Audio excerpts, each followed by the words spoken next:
Hey, what's going on, guys? And welcome to Dice and Destiny podcast. I'm your host, Trevor Blaze, as well as the Dungeon Master to our campaign, Elloria's Descent into Chaos. I am joined by two of the players, Arden, Rosewood, and Zarlius. Hello, hello. Hey, hey. And obviously, those are the characters' names, but the players are Keebo for Arden and Danny for Zarlius. So names will be said, and then there will also be character names that will be said too, um, as well. But for this, we're just getting into more of a Q&A type thing, but then also branching out into their thoughts on the campaign and stuff about their characters a little bit, kind of insider scoop to the characters. If there are certain things that they want to reveal or not, it's totally fine. It'll all get revealed in the campaign eventually. Gotcha. So obviously the first question would be, what was your first D&D experience like? And we'll start with myself because it's short and easy. Um, and it is actually here in this building, this apartment building. Myself and these two, as well as another friend, um, and another friend, actually. The friendship. So a total of 5, and we were going to start a campaign back in 21, 22 ish. um and we played for a little bit and eventually kind of went our separate ways for a little bit, and eventually I became the DM of this campaign. So that was kind of my first experience. So it was referred to as a starter campaign, but then we kind of call it a one shot now. And we all had created characters for this. I was actually a player. Um, and Nate, or William in our campaign, who was in the previous podcast one, which he might join eventually at some point, maybe not. But yeah, he was the DM for that, and then yeah, but now he's a player and also a DM of another series, which we'll get into that later, probably when he's here. Um, so yeah, that was my first experience playing D&D. But my first interaction with D&D was actually watching Critical Role, and getting to learn about D&D for the first time, because I started learning about D&D and getting interested in it in 2021. So that is my first D&D experience. Keebo, would you like to go next? Sure, why not? So, yeah. I guess my first one started out in high school with my upperclassmen friends. They, dearly departed, not dead, graduated. Just want to put that out there. Departed from my lives, not from this mortal coil. Oh god. But yeah, there was two of them. They were in my choir group, my upperclassmen, and then I guess the other two, they were like the friend group of those two. So like they took me under their wing. I started hanging out with them a lot, being one of their cool kids. Ooh, And part of then the I cool found out, kids. yeah, me, this little 5'3" person just sitting here rolling dice. I think I stuck with my roots mostly, grass pun intended, Mm-hmm. and I became a druid bard for the first time because that was like I loved music and I love plants. And then I found out that there's like a D&D class and race for both, and I said, "Oh, Yeah. oh, how fun!" Yeah, and they're both really good. So there's just little old me casting spells, making plants pop up, singing songs, thunder waving my friends and enemies all at once because I didn't know how D&D worked. I was just saying, "Oh, bigger damage, more dice to roll, Yeah. bet." Yeah, I mean, and that's the thing, is a lot of the stuff is, the rules are there as more of a guideline, not not really a follow through. So No, right. yeah, So then, and that's definitely what we don't do. If you, yeah. because I say if you guys want to try something, I'll let you do it, but it depends on the dice roll, and if it's terrible, yeah, something bad. Either something bad will happen to you, or it just doesn't work. Said bottom line, if you suck, you suck. Yeah, if you suck, you suck. So But yeah, I guess that's where it started for me, was just in high school writing just high school and stuff. Yeah. yeah, writing in Druid language, being a menace, and passing notes. I was like, "What is this supposed to mean?" And it's like, "I'll never tell. Learn my Learn language." my language. No, you got to spend like half a year doing that. Oh yeah, no, And that's also literally. like in game too, like in game as well. Like that takes a while to learn a language. um, Trust me, linguistics are hard. yeah. Danny, what about you? Um, I think mine started back in high school when I was like a childhood friend of mine. They wanted to play some like tabletop games, so we played for a Mm-hmm. bit. That was like the first time I ever played D&D. It was fun, uh, but honestly, I liked one of our other campaigns so much more.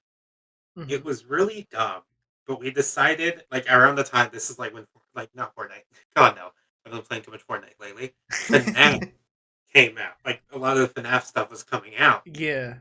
So we decided to play a FNAF style setup where we were two people working in a warehouse of a guy who just collected them. This was way prior to all Okay. the other Yeah. FNAF shit. Yeah. So the first one, right?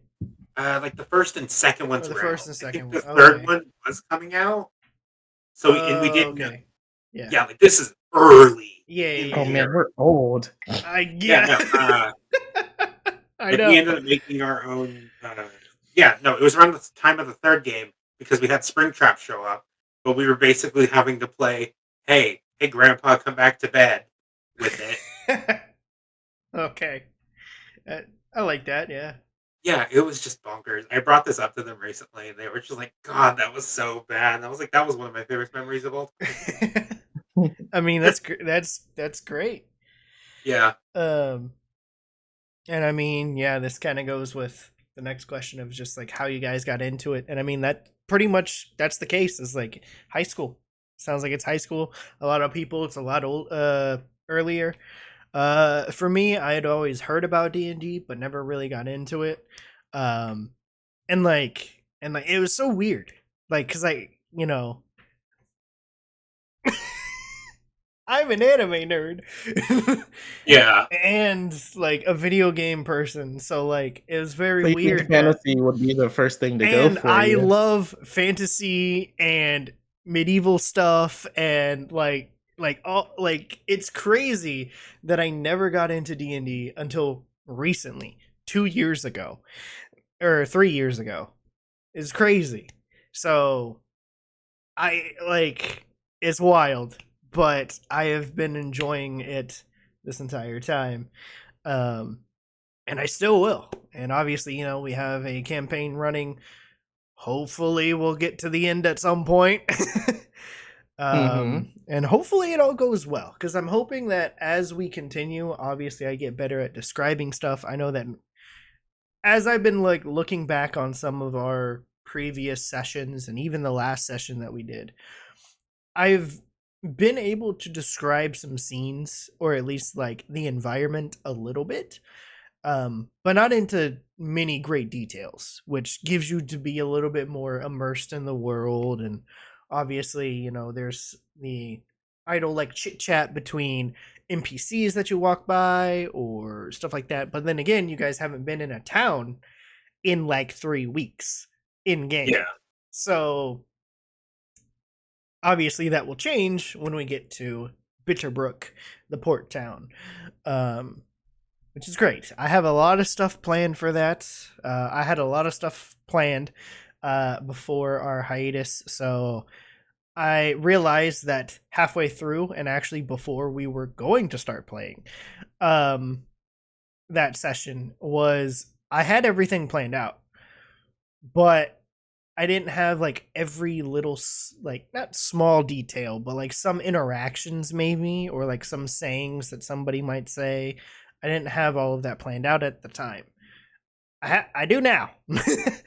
Yeah. And I do have like a general like greeting for the NPCs, so that way you guys get, I guess, more of like the vibe and somewhat of their personality, so that way you could see this is the direction I wanted to go with these characters. So when we obviously start interacting, it'll be a little, hopefully that first greeting introduction kind of gets me into character. Um, for that, it's a lot of characters. I'm gonna be jumping between a bunch of people because everybody's gonna split up. So we'll see what happens. Um, but they're all different. They're all unique. And they're completely different from Black Hollows, the starting town, essentially. Yeah. And especially because if you guys know or remember, Black Hollows was more of a human, elf, and dwarvish town. Like those were pretty much the only types of species slash races in D&D that you guys had come across. So the ones that were pretty much the outsiders were you guys, except for John Steele, but because he's human, Yeah. because he's Yeah. human. But Zarlius, Arden, and William are pretty much like the complete outsiders because they are a completely different species. Yeah. So, so there was that. But in this next town, there's a lot more people. So there's going to be a lot of different people you'll see in town. Some of them you'll be able to interact with. And then, yeah, we'll just see what happens when we get there. Let me see. What elements do you think are essential for a great D&D campaign? Ooh, even Um, harder. I think. Because this also helps me. Yeah. Okay. For me, it's mainly just kind of finding a way to let everybody, like, having everyone like work together. Yeah. And this is more than just like, oh, let's work together as a team. It's more so just like having the stories y'all are trying to create from your own kind of like experiences Mm-hmm. and like your own like ideas, trying to find a way to have it like work with other people's stuff. Yeah, and most of the time it's either tethers between characters, whether it's Yeah. either NPC characters or uh, friendly characters, villain characters, just people that have interacted with the player characters before either running into them again or meeting them for the first time for some people. Um, so it's pretty much trying to pull these different characters in and tie the thread between each story to lead it into one, to make it into Yeah. one, which is where the whole hey, we need to work together kind of thing comes from. Is there are multiple facets that are working together against us, and within that sense is they're all working together, Yeah. and you have no idea why, you have no idea how they came into contact with each other, and that's the whole point of trying to figure it out. um Obviously there are still some that are kind of centered to um certain characters. I will say especially Arden. Arden's storyline is kind of more centered around Arden, but there are going to be some facets of other characters. Um, Zarlius. Yeah. Yeah, so this is where, when we get to the Gardenia part of the story, this is where stuff is going to start to hopefully tie together and lead into the bigger picture of things. Mhm. Um, as well as because like a bunch of stuff has happened already for you guys. We had our 10 episode prologue where we got introduced to these characters for the first time. You guys went and fought a bunch of zombies and ghouls, and I believe you guys fought a harpy as well. Probably. I honestly don't Think remember so. every bit. Yeah, I just and know there's some then crazy shit in at there. the end you guys fought a dragon. Um and then you guys were captured. Yeah. And Got her shit robbed. and then yeah, Pretty yeah, Dude, you guys got you had your our intro to the campaign was a 6-month time skip. Which was crazy. I don't even like one, I'll be honest, I don't know where 6 months came from. I thought, sure, sounds about right. And I messaged all of these guys and I was like, hey, pick a trauma or pick a torture that you think your character would go through. So Arden lost an arm, Zarlius lost a leg, William lost an eye.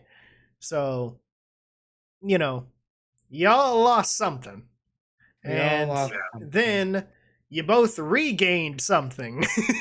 Yeah. Arden, you got a new arm. Luckily, you found an item that lets you regrow your arm back. I love my little wooden arm. It's so fun. And then Zarlius, William made you a prosthetic leg. Yes.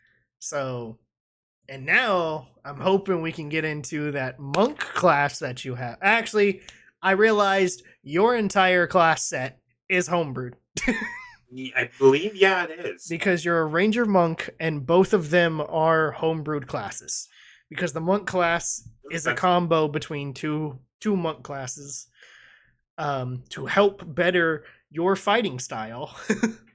Yes, in close combat. And then your ranger class is tied to a god. Yes. So yeah, it's a little weird. Obviously I'm not going to go into too much details on the whole god ranger subclass because that is kind of tied to the character and I don't exactly know how I'm going to make that work in the story. We're going to find out. Yeah. So far it's been fine. But then again, it's only happened twice. So yeah. So there's that. And Keebo, did you have any thoughts on elements that you think are essential to a great D&D campaign? Oh, honestly, I guess off the top of my head, it's just a good storytelling aspect and immersion. Yeah. Because, like, through D&D, you're really just telling a story It's with like, imaginary story. You don't really it's have you have some visuals if you can find some or make them yourself. And then yeah, it's all in your head. You have to describe pretty much everything. and it really helps for people To and give players everybody a 'cause, picture, yeah. yeah, because like a lot of people, they're quick to either zone out during a session or Yeah. we're kind of lost because it's not enough immersion going on. Like we don't know where we're at or what we're doing. But if you tell the story like good enough and you really try to make it as you don't even have to make it as detailed as possible, but as long as you make it engaging, people will latch on to the session And and there's then like it'll be like some they're playing it through their own life. that, and then there's like some clear like, hey, there's stuff going on. You got to go in this direction to handle that, or like I've kind of been able to do that in the last couple of sessions where you guys have been traveling for 3 weeks in game. So you've had a bunch of encounters. I've had to pretty much describe some of the landscape. And with that, and also kind of this question, and hopefully that's what I was trying to get out of from you guys, is obviously tying all the stories together, immersing the players and everybody else pretty much into the story. So far, how do you think I have done as a DM? with that, with how much we have done so far, and where the story is going, and how it got to this point. Have I done a good enough job, or is there still some work? I feel like there's some work, that a little bit more You've done work. okay. You've in my personal opinion, you've done a really good job getting everything together. Yeah. And I Or mean, enhancing everything. Like, the other thing is, like, this is obviously first time fully playing D&D, and I'm the DM. yeah, Mhm. So this is where I'm trying to, like, yes, I feel confident enough that I can do a good job, but at the same time, I don't know how you guys feel about the story so far. I know that yeah, every time I try to ask after each session, like, hey, what'd you guys think? Is there something I need to work on? Obviously I try to get that feedback, but then, like, really, there are just times where, and I've kind of been thinking about this over this big hiatus break, that have I really been doing a good job? yeah. So, I feel like you have. okay. Yeah, no, you definitely been doing a good job. Like, honestly, you made D&D kind of more fun again because, after taking a hiatus and whatnot, Hmm. you kinda get back you have to get back into the groove of like, "Oh, okay, we have characters. Oh, we use dice. Oh, Hmm. which things are which?" And it can kind of, throw people off sometimes, but, like, Yeah, whenever I play D&D with you guys, it's really fun. I always end up having a great more fun than I expected to have. And, yeah, good. definitely after each session, I Like, feel, relieved, you and feel I'm relieved? glad that I Okay. played. Good. Okay. That does make me feel happy and more confident about me being a DM, I'll be honest. Yeah, No, and Um honestly, like, the amount of research and effort you put into it, I see these I've Word documents and all these storylines, and I'm like, "Damn, dude, I could never," but, like, dude, it's so fun. you have no idea what my Google Drive looks like. You Just have no ma idea. Like, I how many hope gigabytes did you I waste hope for us? I hope that when this is done, I show you guys how much stuff I had. Oh my god. yeah. Because it's a lot. um but no, um that does help me a lot, with feeling more confident about me being a DM for this campaign, as well as just in general. um and yeah, I mean, yes, I've done a lot of research. I've done a lot of planning out certain situations. Obviously, I have all the locations. Whether we'll get to all of them depends. If not, totally fine. That can come up in a new campaign at some point. Um, so there's that. Although, kind of how the story is set up, now that I'm realizing, is it will be having you guys travel a lot. Um, so I know at this point, you know, Nate, or William in our campaign, has been wanting to try to buy a boat. And I will say eventually, yes, because you guys will need to be traveling a lot, and most of the time the quests or storylines will have you guys literally travel pretty much most of the world. So eventually, yes, you guys will need a boat. But right now, I am excluding that option because there's a lot of people. There are, so currently, this is a little hint. There are 5 ships docked in Bitterbrook. Ooh. Each are a different size with crew and everything. So the other thing is, each one of those 5 also has some minor storyline aspects to each group. So, and with him being like, "Oh, well, I want to try to buy a ship off of them," I'll be like, "No, no, that is not going to happen." they will let you, they will let you travel, Like that was the one thing as I told him. I was like, I told him this. I was like, they will let you travel. They will not let you purchase the boat. So that is for sure what is going to happen is there are 5 ships of various sizes. So also you guys have to account because now you have a cart. Yeah. So Yeah. obviously one of the bigger size ships is one of your best bets. But obviously with that, there is obviously the crew of each of the ship, and I have names for them, some personalities, just so that way it's a little fun, sea travel aspects, and stuff. So I have planned that ahead of time. This was back when we were about to try to fight Cirilla. So the Dampire sorceress. Yeah. Ooh. This was back when you guys, I think back when you guys were in the temple. So that was a long time ago. God damn. Okay. Is when I planned this whole situation out. Is because I was like, okay, this first starting town, it's simple, it's small, it's not bad.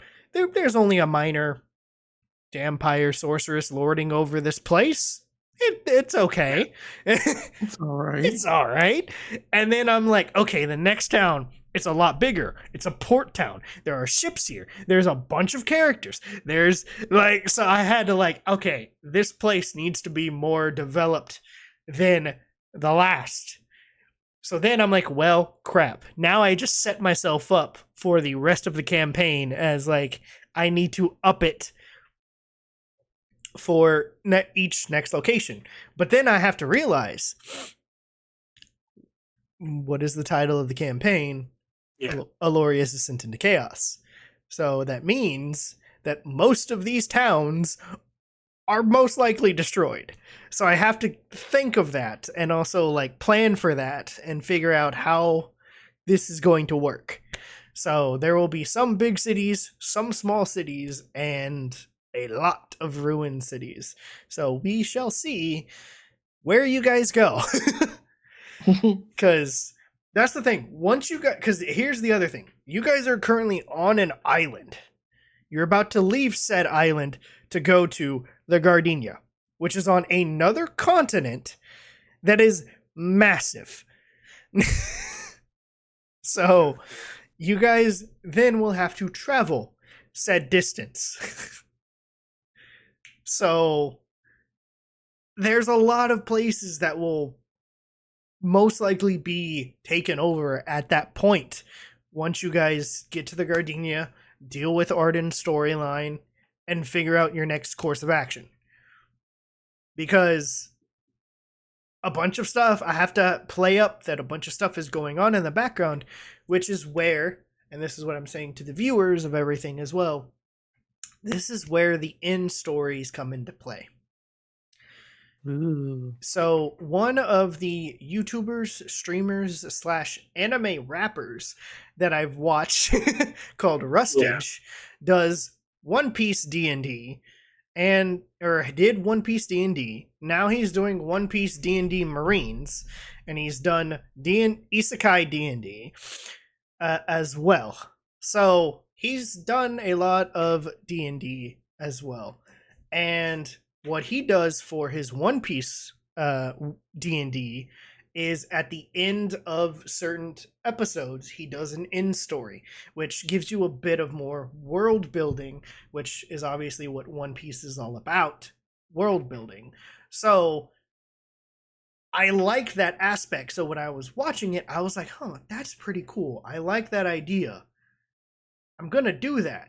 But then I also thought, well, what if a good thing is every once in a while do one at the beginning of an episode?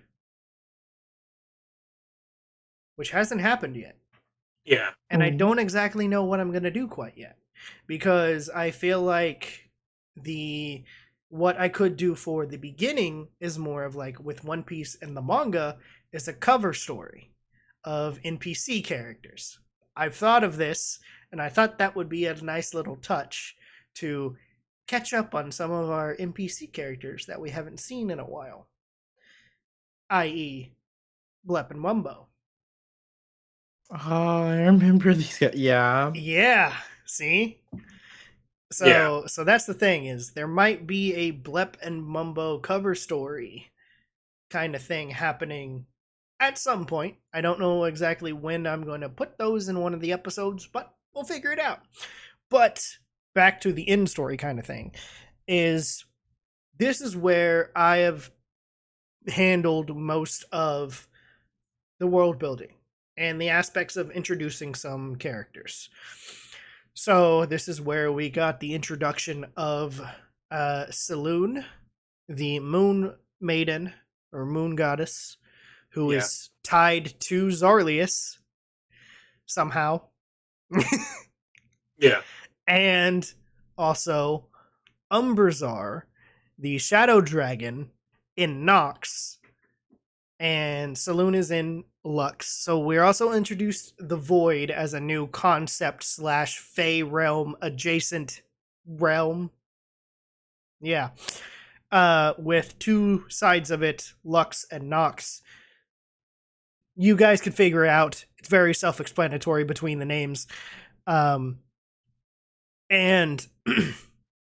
that was one in story, was them sensing the powers of Zarlius and William. Obviously, they're very dormant right now. So they sensed you, know your existence, and Saloon was able to reach out to you, Zarlius. But Umberzar has not reached out to William.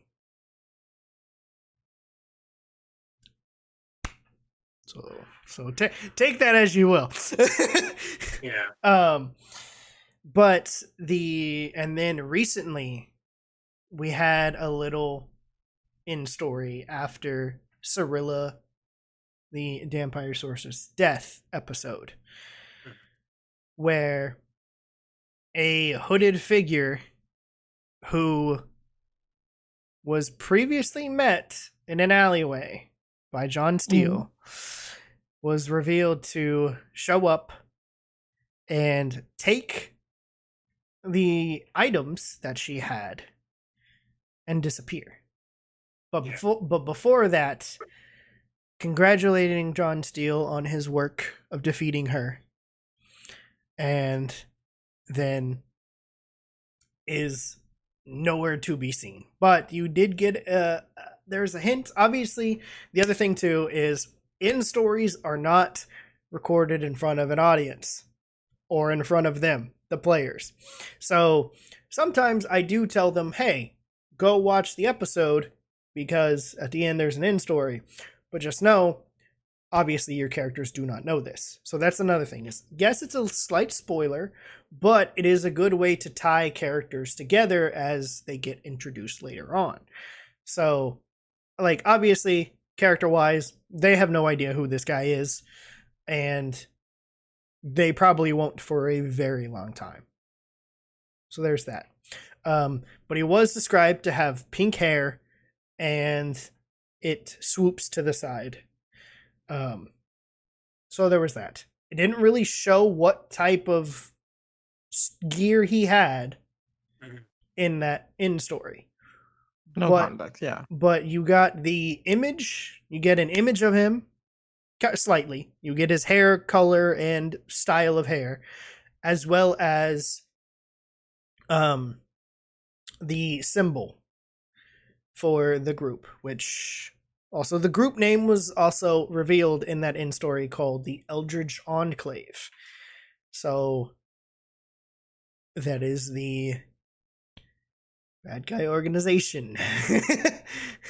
So this sounds evil. Just adding the word Eldritch and into any sense is like we're just reminding me of Eldritch horrors. Mm-hmm.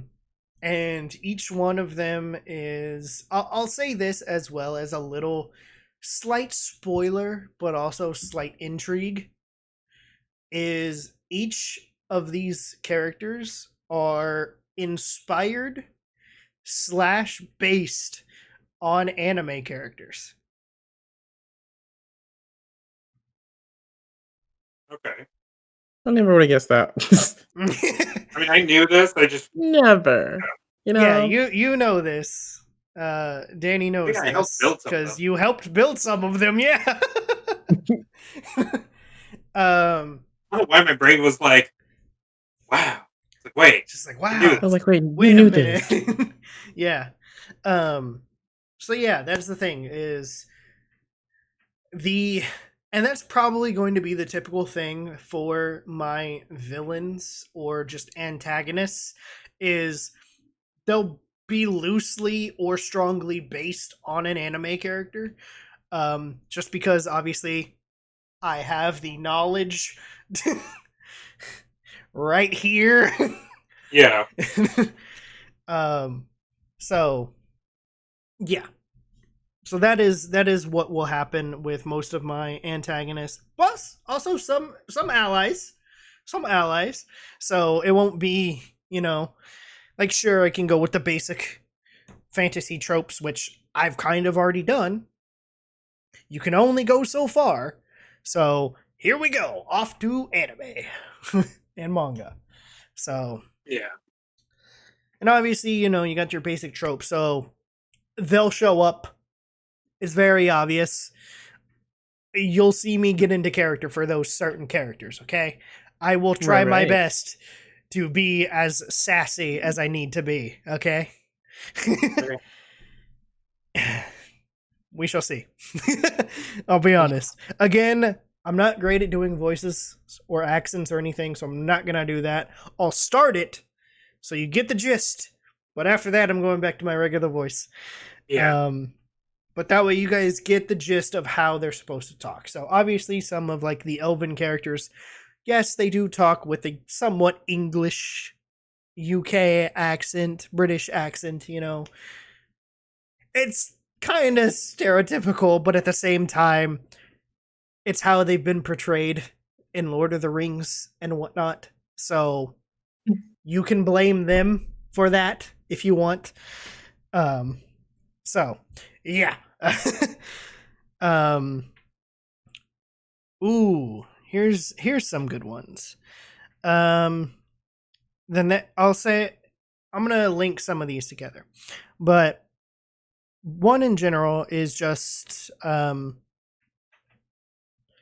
do you think is a good way to balance between combat and role playing? Ooh, that's a fun one. I think I can get into that one. Because you do Um, this. You do this as yeah. Arden. You Yeah, do this this as question is right up Arden. for Arden. Honestly, when it comes to balancing combat and role playing, I think it once again it ties back into that imagination. Like, of course, you can shoot the shot, make the roll, Mm-hmm. calculate your damage, but in those moments of like inspiration, like you just rolled the fattest nat 20 of your Yeah, life you have to of your describe the session, scene. You got to and describe what you do. you have to set the stage. Like, you Yeah. can't just let this monumental moment just go by. So whenever Arden does land these like really natural hits for like such a monumental moment of like saving his friends, Wither and or Bloom, or yes, Yeah. quite Wither and literally, Bloom in episode 4 of the prologue. quite literally. Quite And literally. I saw that and I was like, oh, this is our time. This is Or no, our that was moment. episode 3. That was episode 3 of the prologue when you did Wither and Bloom for the first time. You're right. Oh Because no, memory unlocked. 4 was Holy Fae. Yeah, That was when Kiri was introduced. my lovable Fae companion. Mm-hmm. Like it's all about immersion. It's It super is fun. it is immersion. You have to definitely try to find a balance between role playing and combat. And yeah, you can just roll, calculate the damage, which is fine. It's totally fine. But it's But less if you fun. get the final attack, how do you want, like, literally quoting Critical Role, how do you want to do this? Show me, tell me how you kill this enemy. I want Like, these type of scenes to be animated. Like, yeah, like you that's the want the thing people is online to you make want animatics of the scene. yes, you want to describe the scenes in detail enough to hopefully one day be animated. That is literally it. And I agree. I agree because there have been some moments that I'm like, "Oh, this will be funny." This would be funny if this was animated. Like, I would have I would have loved to see a scene like this. So the next two questions is what's the most memorable character you've ever played? And what character class do you prefer and why? Ooh. Great. Now you've got me trying to remember all the characters I've ever written down, played, whether they were one-offs or Well, my long-standing favorites. just remember there are some that will show up in this campaign as well. Younger, but in this campaign. So, Rael. Oh, yes, my galaxy baby. Uh-huh. Will definitely show up in Nox at some point. And for Danny is Kilm. Oh yeah. Kilm will definitely show up at some point too. And for me, Theron will definitely show up in one of the elf cities. So there you go. So again, so for viewers watching, those names of these characters, Theron, Kilm, and Rael, these were the characters that we created for the campaign that was supposed to be this one. That is now what we refer to as a one-shot, because it only happened once, and we never really finished it. Never talked about it again. And we never really talked about it again. So then I brought it up to these guys, and was like, hey, can I add these characters into this campaign to where this would tie in to either the next campaign, but obviously I would be a player at that point. Yeah. To play Theron, or I could just try to tie Theron into most of the role-playing aspects and see what happens. Yeah. But yeah, I mean, again, it is up to you guys. I still have to figure out exactly where. I do think Rael would definitely fit in Nox. I just don't exactly know where yet, because it fits the whole theme that you had, Keebo. So I might have to show you the Nox document to figure out where Rael comes from. And then Kilm, I'm not too sure. I have an idea. There if we keep his original thing, there is a place. If you remember what caused the whole shebang. I mean, I know exactly what happened, but I don't know if any of our anything was really revealed. I don't think so. It was because of my character, because of Killen's whole finding out later. Oh, I would have sped up this whole process if I had just went and touched this thing, but everyone else kept getting thrown away from it, and I was like, I don't feel like doing that. Yeah, yeah, that was funny. Yeah, I mean, I have a place in mind where Kilm could definitely be from, on the map. Yeah. So yeah, that might be a place where you find him, or where you guys interact with them. Because the other thing is, I think it would be really cool, one, obviously, to see these characters again, because they were sick. Obviously, when we created these characters, they were really cool, and I really liked them. So I was like, okay, we're putting a tab on that, and then I became the DM of this campaign, and I was like, okay, I have some ideas. So obviously, they'll probably just be a side cameo character for the most part, but again, I'm hoping that is the point, but I hope they're likable enough. So the other thing is, when we get to those points, I will have to ask you guys definitely on the personality of these characters, because I will have to betray them. So there is that. And then obviously for Therian, I know a little bit of what I'm gonna do, but then again, he has changed since the last time I actually created him. So we shall see what happens, but I have some good stuff storyline thing wise in mind. So that'll be fun to get to that at some point. And then the other one was, or yeah, you guys have any characters? Your most memorable characters, or is it these? Is it these guys? Honestly, it would Arden takes the cake. Like I've had a few good characters. One was named Gale Waters. For that one. Okay.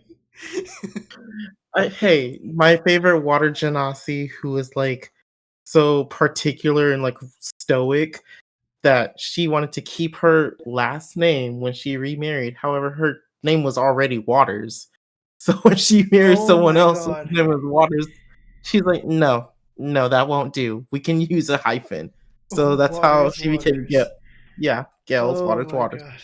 My water genasi. Okay, I love it. That's actually okay. Yeah, I like that Yeah. one. I think mine has to be like, okay, a lot of my characters are based off of just stupid concepts. hmm So like for a arcane one I did, I was a minotaur whose whole thing was that he was like really huge. Um but like he did a lot of tinkering, so he was an artificer. Hmm. Or no, see, he was weird. He had shape shifting. I remember that much. He was like a weird little character. Hmm. But it was just like a lot of weird shit. Uh Some of them I played, it was basically just me, but in that world, I think we did an AU one where it was just zombies. Mm. That one was funny. Uh, I think my most memorable character has to be this small, like he was a human. He was a human variant fighter. The most basic, like I Yeah. could have went with my character, Yeah. but his whole motif was that like he was incredibly short. So throughout the campaign, when we needed like throughout the like parts I remember, like whenever we needed somebody to just do something weird, hmm I kind of ended up in there. So my character went through like a whole bunch of shit of like, oh, one time he got thrown, like, oh, the first time he ever met with the other characters campaign, he got his like clothes burned badly. So he's just kind of running around smelling like singed clothes for a bit until he got new ones. And then the moment he got new ones, they got doused, I think, in alcohol or something or dirt or something. It was something stupid. Oh my god. And it was just a cycle of constant like, why can't anything go right for him? The It scrungly characters. is. Yeah. Oh He also man. had a tall wife. I think that was the other funny thing. It's just that one like short man, tall wife. How he bagged this woman, who knows? Yeah. Um, and the other one is what character class do you prefer and why? Ooh. Hmm. Uh, hmm, hmm. Well, you see, Mm-hmm. honestly, I've always been a great fan of just magic users in general. I remember when people introduced the whole elf concept, I was like, oh, elves, they seem fun. Mm-hmm. And then I found out that they're kind of like stuck up and rude and kind of classes. I was like, all right, maybe not. Yeah, well, most are, but But like you find a way. but Then I then found that there's also just different ways to be elves. yes, but then there's also the different types of elves. The more of how I classify the ones you're talking about are high elves The high elves. because that makes more sense. They're more noble, they're more regal, they're more elegant in how they portray themselves as well as their speech towards anybody else. Now, when it comes to wood elves or um, in D&D, the Eldarin elves, the seasonal ones, the ones that I've seen that like they look seasonal to where like each one is like a different season, um, kind of thing. I don't exactly know Mhm. how they would be portrayed, but if any indication on their season, I feel like that would be it. Yeah, like they would be, their personality would reflect naturally reflect their yeah the would reflect season. their season. And then obviously for wood elves, they're out in the forest,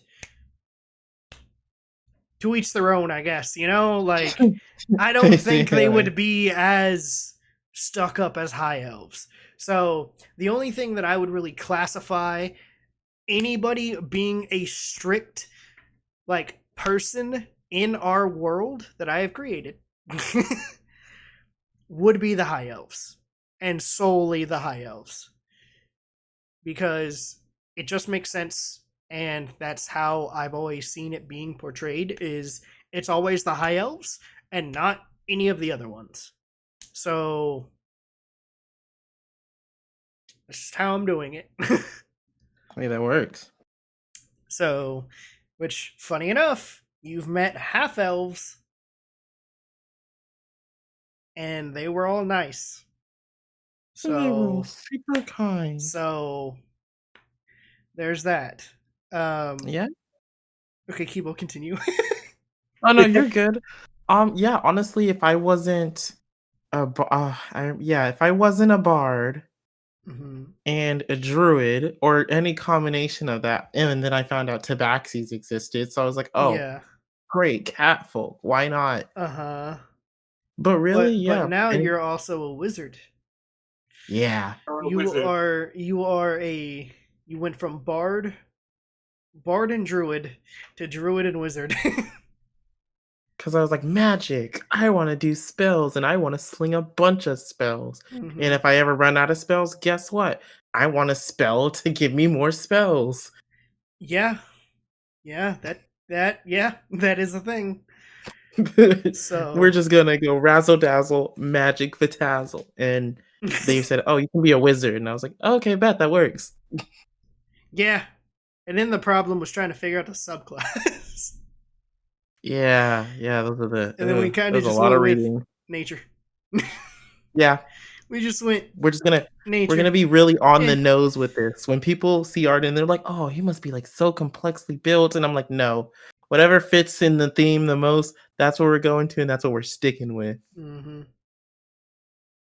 And then, yeah, so if it wasn't bard, druid, or wizard, what other class would it be? Mm, I was gonna say, do you know them all? I remember a good Okay, 10 of them. you got you got artificer, which is still kind of new. Yeah. Barbarian, fighter, paladin, rogue, warlock, sorcerer, monk.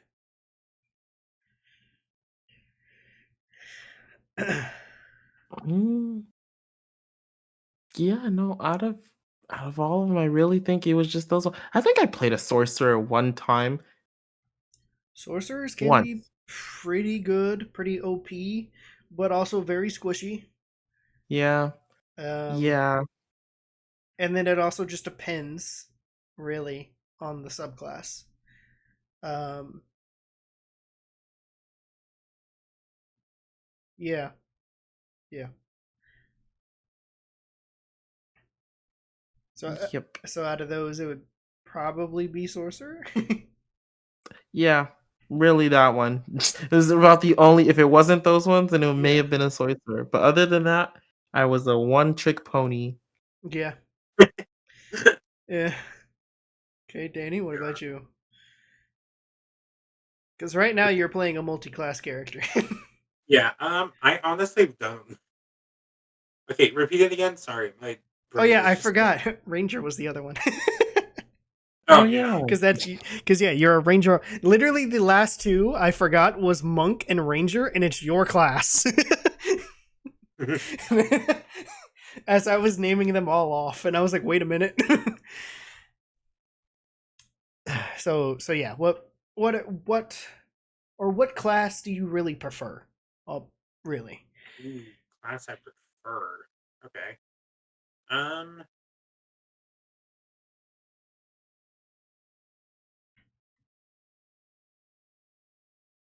Class. Okay. I will admit. I am not like classes I prefer are anything that'll let me have a pet because there's Yeah. something so heartbreaking about having a character with something that they can lose. Yeah. They And can every time lose, but then they can also kind of summon it back. not always though. No, Well, yeah, not always, but most of the time. especially if it's like something like for a while I was making all my character backgrounds the what the hell like those like the orphan background. What it's called. Oh, yeah. Yeah. Y'all know which one I'm talking about. Like it automatically gives you like a small pet. Yeah. Oh yeah. Yeah. Urchin, street urchin. Yeah, street urchin. Yeah.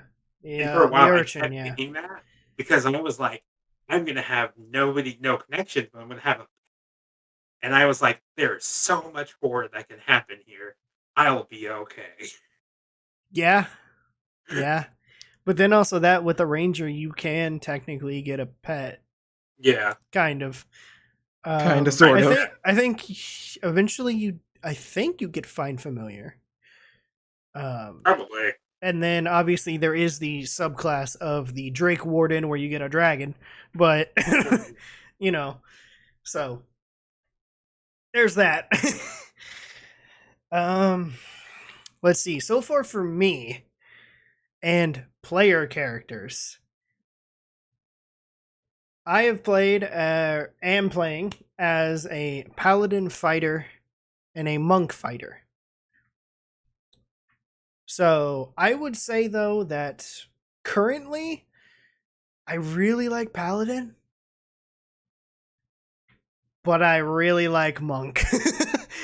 I really like to hit things. I really like to hit some things. Yeah. Although, granted, my character does not always hit things. But when he does, Sometimes, when we he can miss. does, Sometimes it we is a miss. 1d10. So, or no, it's a 3d. Damn it, I need to look this up. Hold on. When he hits, he hits hard, but he doesn't always hit. So let me see. I gotta make sure I got the right. Or no. Oh yeah. Yeah, I was right. It was a 1d10. 1d10 plus 4. Because he has a glaive. My monk character has a glaive. So I got range. You got the range. I got range. That was one thing that really sucked about that part of me playing as the monk character, is he had a spear, which only has a 5-foot range. Yeah. Huh. But the glaive has a 10-foot range.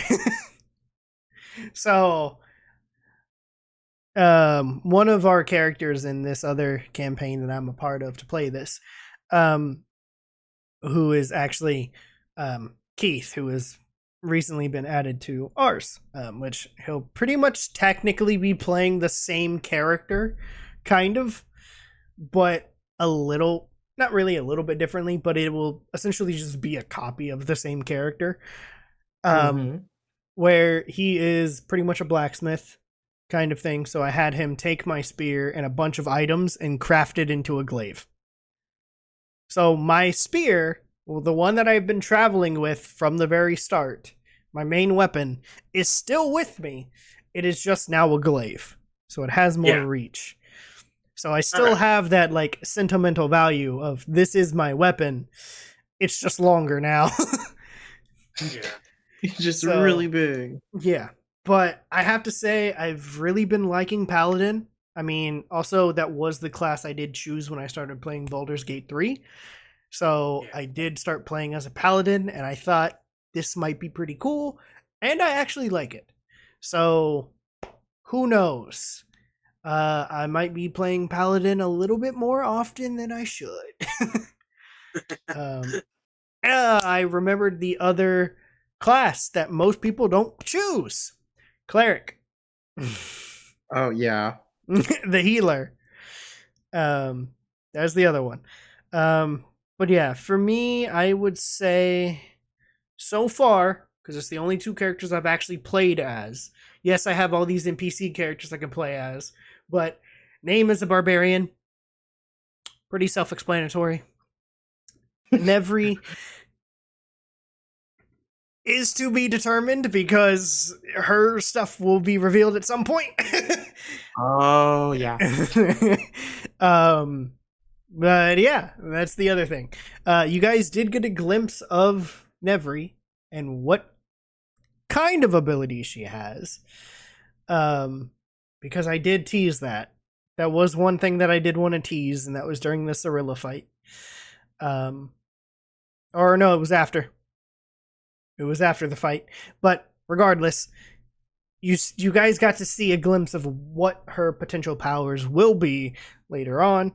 So, and that's the other thing too, is I know that we were talking about this beforehand of the DM stuff and like how I'm trying to better myself on it, and I've actually been doing a good job and all that, is the subtle teases. Have you guys been catching on those? Some of those? Just a tad, actually. Especially like especially like Nevri's thing. Oh yeah. Yeah. Okay, cool. Like, yeah, Nevri was a big one. There's been a few that have kind of slipped by, I think, but at this point, I don't even remember. So we'll see what happens.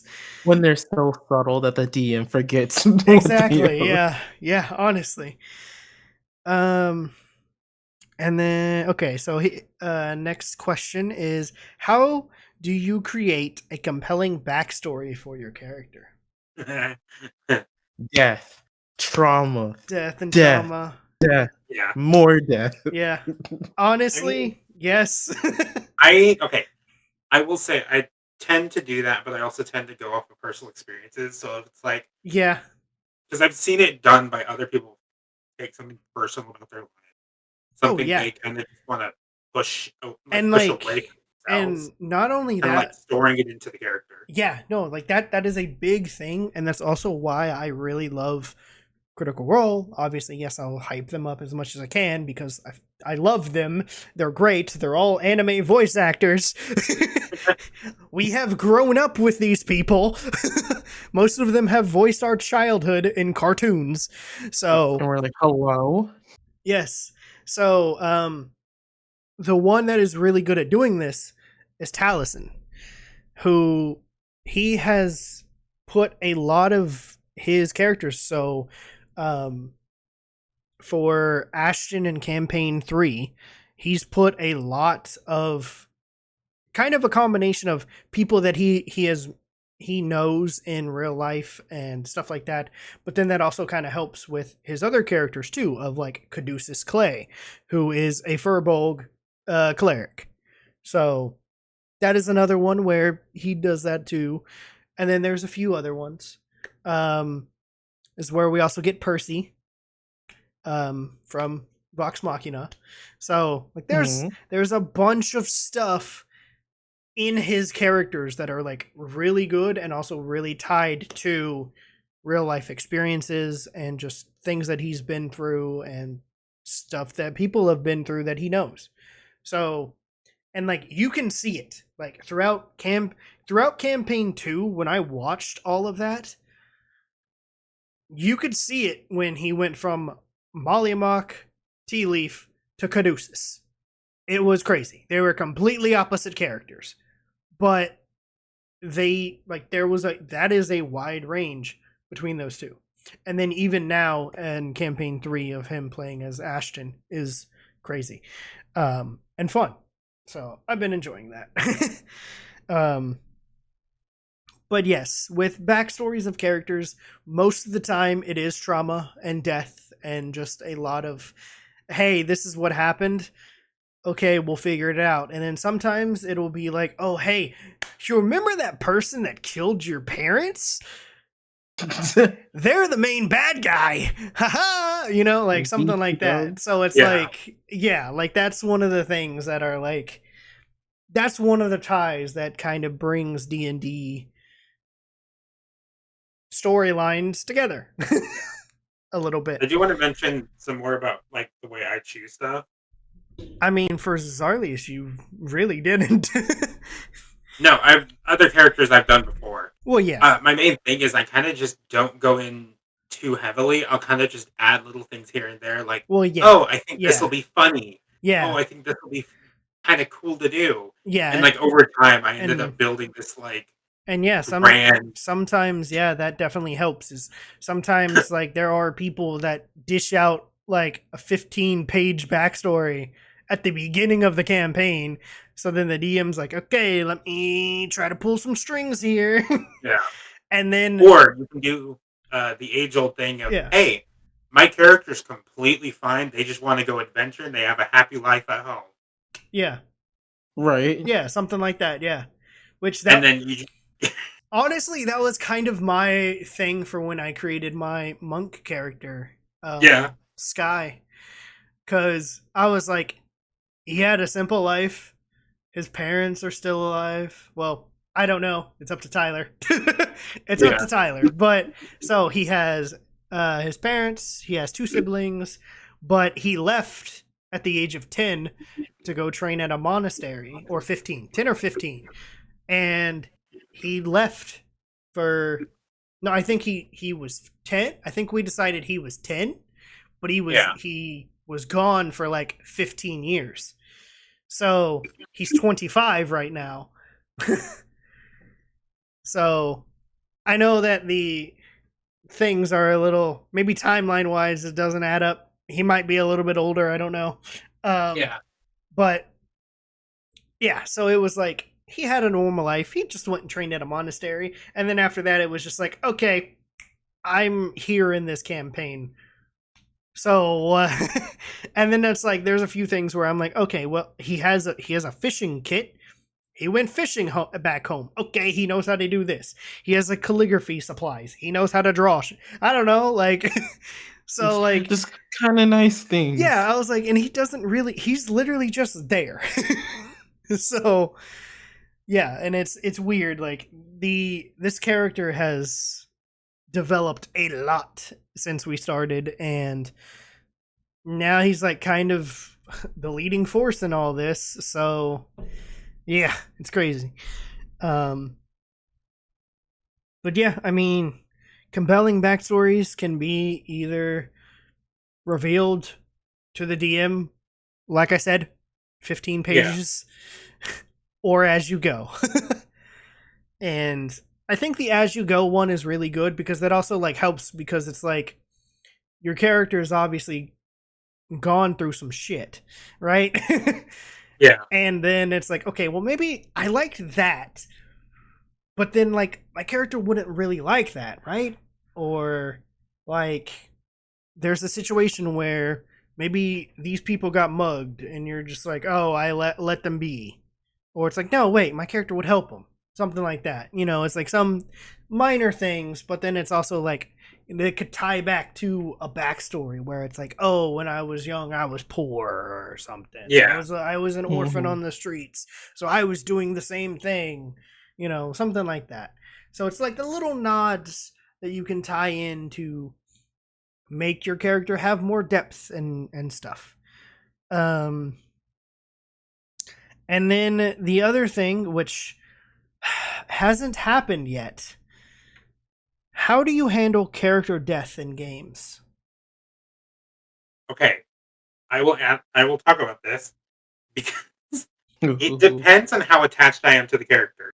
Mm-hmm. I had one campaign where I tried playing a dwarf sorcerer and I got my shit rocked by a few bad rolls. Yeah. So fucking badly that in the first session we were playing, I was dead within the I don't think if it was even an hour yet. Oh my god.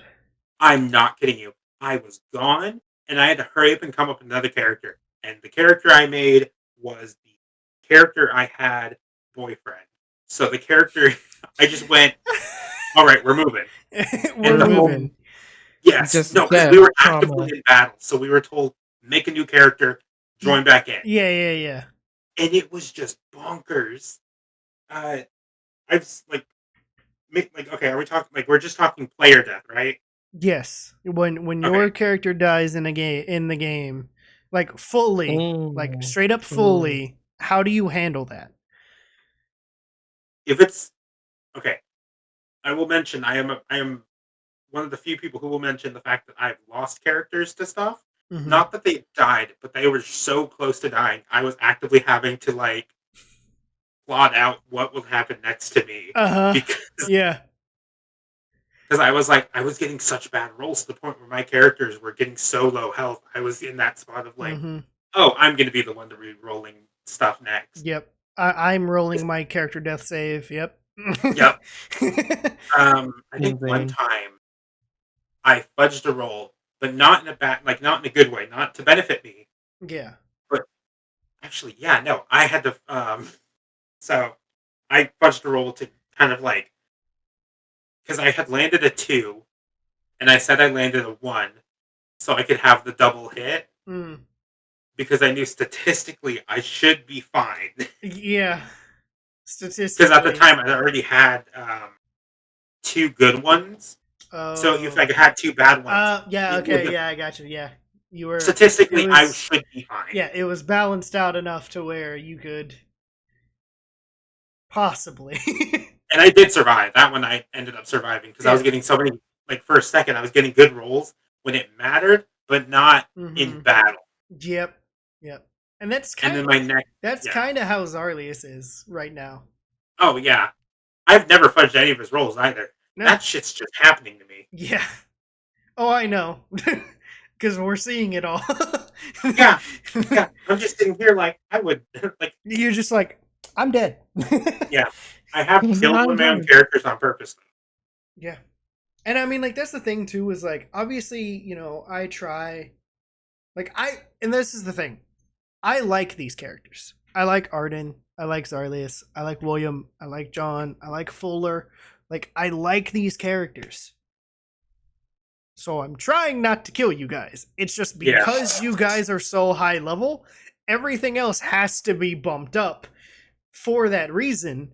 And then in turn, I'm actually looking at the thing, I'm looking at it, I'm looking at their abilities, and I'm seeing how much they do. And half of the time, I either roll to see what damage you get, or I just take what's written there that it's like, oh, you take 10 damage. Okay, cool. You can take 10 damage, that's fine. Something like that. But like at the same time, it's like, okay, maybe I should roll. So there will be times where I'll change it up and I'll roll a couple, and then there'll be some where I'll just be like, you take this amount of damage. And it depends on like, I guess the amount of characters. If there's like a lot of people attacking you, I'll be like, okay, you just take this times whatever because you got hit by this many people. So I don't know. But obviously the other thing too is I am trying to buff you guys up. Yeah, I am. So He said, "I'm really trying." like I'm really trying here because John Steele does a lot of damage.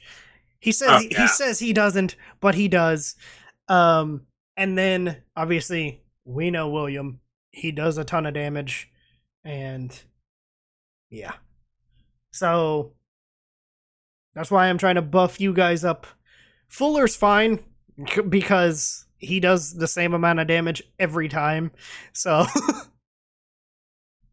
so yeah.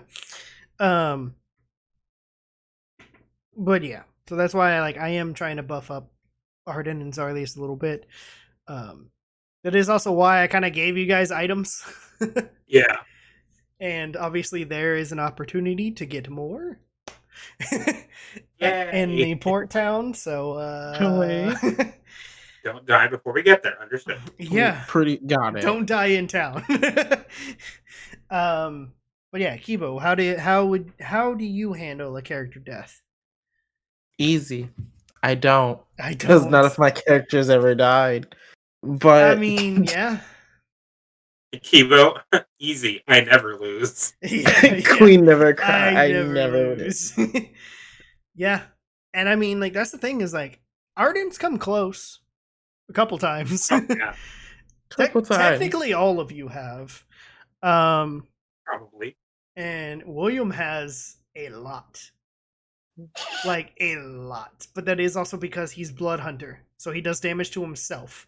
And he Yeah. always rolls a 4, so he does max damage to himself. And then he gets hit by 5 enemies. And we're just like, you should have been dead, but you didn't. Exactly. So yeah. Um so yeah, there's that. But obviously, we'll see. That's the thing, is character deaths happen, but they obviously, characters do get revived. So yes, there is always the final speech you give before your character dies, but then something might happen and your character might get revived. So Mhm. that's always an option or an opportunity that may happen in the campaign. So obviously, right now that's not the case. You guys are fine. And yeah, we'll see when it happens, but I do kind of have something in mind because we do have the Raven Queen. So Yeah. I have some ideas, but we'll see. We'll see when it happens. I don't want to reveal too much with that cuz it's a little cinematic scene with the Raven Queen, obviously. So we'll see. Um but yeah. Let's go to some of these player questions here. I mean, yeah, what's your favorite part about being a player? Honestly, throwing plans off. Throwing plans off and then coming up with the most outlandish shit. Like my whole bit with the fucking brain rot being like, hey, I'm gonna coax this entity to just do what I want it to was pretty fun. Yeah, that did happen. Oh man, yeah, we Good shit. gotta. Good shit. I have to figure out what I'm gonna do with that. Yeah, you do. Good luck. Yeah, because that's a I whole. say this like I'm not gonna get my That's shit. that is a whole nother like storyline altogether. Oh yeah. um, which you haven't. You have revealed, but not fully, Yes. to the other characters. So Arden doesn't technically know, but somewhat knows Yeah. that there is another magical entity within Zarlius because the attacks are different. That's like a big indicator, is the attacks are completely different from what Zarlius can do. Oh yeah. Mhm. And then the other thing is we kind of flared it with your eyes change colors. Or like your, instead of like your eyes going like full white or whatever, they go like a purplish color or something like that. So like there's that. Like there are hints that, hey, this is but isn't Zarlius. But he knows about it Mhm. because he literally asked for their help. Yeah. Twice. So yeah. Keebo, what's your favorite part? Mhm. If anything, mm, yeah, honestly, it would have to be like off throwing plans, like much less, I guess, in like in a chaotic man. I mean that too, Oh my honestly. Like who god. doesn't love just the We wrecking shit up? But I Oh my guess god. also We just the have I love shock value. I love it. it's like a chaos crew inside a chaos crew. It's so weird because everybody wants to foil everybody's plans. Yeah. We've done it quite a few times. It's literally why nothing has happened. It's like we want to And that's all okay. foil each other's plans, but we also want our own plans to go smooth sailing. Uh-huh. So This in order sounds to do so that, Like it sounds great. It sounds doable, but you're all foiling with each other's plans that it's like, okay, we get like a day into a journey and then you're all fighting each other. Like, what is going on? Like, Somebody almost fighting each killed other somebody's fine. pet, and now we're all on edge because we hate him. mm-hmm. And now he's apologizing in different ways. Towards everyone. Yeah. Oh my god. And then yeah, that was another thing was like, you guys got to get back into character. Currently, you distrust John Steele, but he's trying to gain your trust again. Yeah. So it's like you're like, "Oh yeah, it's that guy." Oh wait, I hate him. Oh, yeah, wait. Yeah. So it's like, yeah, we got to get back into that little character thing here.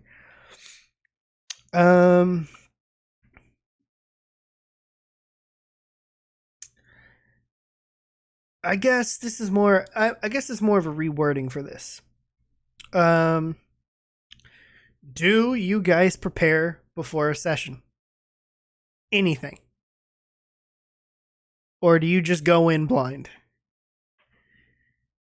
Um, I would say at the beginning, I kind of went in blind, and then when I kind of figured out more details about my character, it really made me think on how I want Arden to be, how I want him to play and be viewed. So Mhm. after that, I started giving Arden a lot more thought and creativity than what I first started with. And And then, like, I mean, with us talking about it, I mean, you've literally like come to say like, Arden is like your favorite character. Like you've come to like Arden a lot. so much so he's honestly one of my favorite. He's my fave character now, and all of them that I played so far, Arden takes the cake. Is Arden the longest you've played? Oh, that too. Okay, there. That might be why.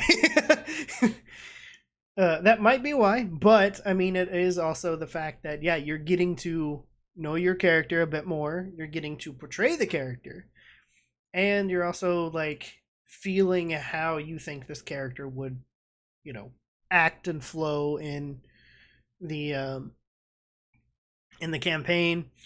Conversations with other Oh yeah, characters. yeah. Like when I tell Conversations you, with Zarlius in yeah. the in the cart in the brewery When I tell in the you that my greenhouse botany brewery. knowledge has grown so much in this past year, because like you said before, have we ever like planned anything out or done anything in preparation Yeah, with our characters? yeah, do you Rarely, like rarely, yeah, rarely do I do rarely. any of that That shit. like that is the thing is like rarely. Cuz that's the other thing is you don't know what I have planned. Oh No. yeah, no, I don't. So, I don't plan for anything because I'm too scared that y'all are gonna fuck me over. And yeah. see, with Yeah, that, I just cover my bases and we just roll with the just punches. roll with it. Yep.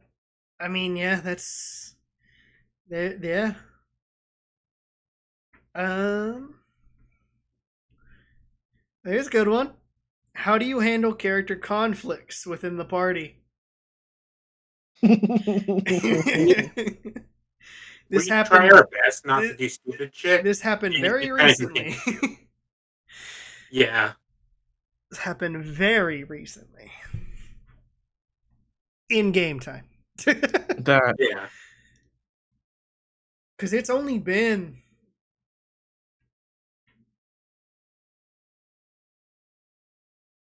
maybe what, a session or two four since 3, 4 maybe? weeks in game, technically. Yeah. Mhm. Because 3 weeks of travel, but you had 1 week before you fought the hag, then you fought Cirilla right after that. Yeah. And that happened within the same like amount of time.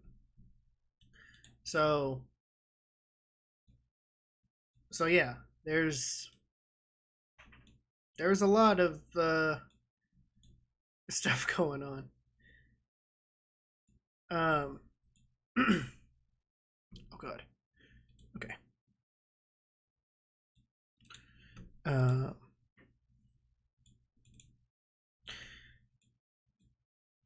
oh, let me do that. Okay. Yeah. So yeah, in game time it's been about 4-ish, maybe 4.5 weeks since John Steele's betrayal got revealed. Mhm. So, you know, you guys have handled character conflicts within the party very differently. Um, Zarlius kind of had a talk with John in the tavern, also revealing a bit of his backstory. Yeah. because of After it. Because of it, and which is why I had to diffuse the situation because I was like, hey, this is important shit. I was like, this is your character backstory. This needs to be heard. yeah. So Zarlius had a little confrontation with John in the tavern. Arden and William kind of took offense and took up arms. Took up Took up arms. arms and wings and staves um, against him. Um, so yeah, I mean, how or since yeah, I mean, this is the first official like conflict within the party. So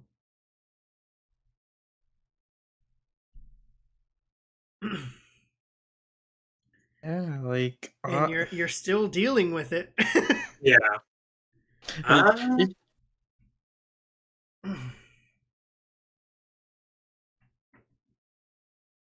So what do you think, Keebo? Especially for our Arden. Like, oh yeah. I think because it was we've all seen art. Like he's so empathetic. He often wears his heart on his sleeve. He's rarely cold and calculating unless he really needs to be or the situation calls for it. But like to see such a personal attack against Arden, needless to say, he took that really, really bad, really yeah, personally. This yeah. was yeah, on the equivalent of like harming one of his family members. mm, He was ready to lay waste yeah, to the land for this man. yeah. And then really for Zarlius, you came up to the fight a little bit later. Um, so you saw pretty much like the aftermath of everything, and Yeah. everybody just starting to attack John Steele. So, and then especially you revealing part of your backstory to him. Like how does that make Zarlius feel? I think honestly, when I did it, I was kind of just like, "Oh, this will add like a perfect bridge to that." Because at the time, up until then, Zarlius hadn't revealed much of their life. They were just kind of like this wander that kept traveling along. Mm-hmm. You were kind of drug So it finally along, gave me a chance to show more of Zarlius and all. yeah. And then that's what we've gotten since then. Um, and then now you have the whole dealing with the mysterious entity within Zarlius, kind of revealing even Yeah, more, even more bits of Zarlius's past. yeah, To then run out of the room away from William and Arden oh, yeah. and not reveal anything else after that.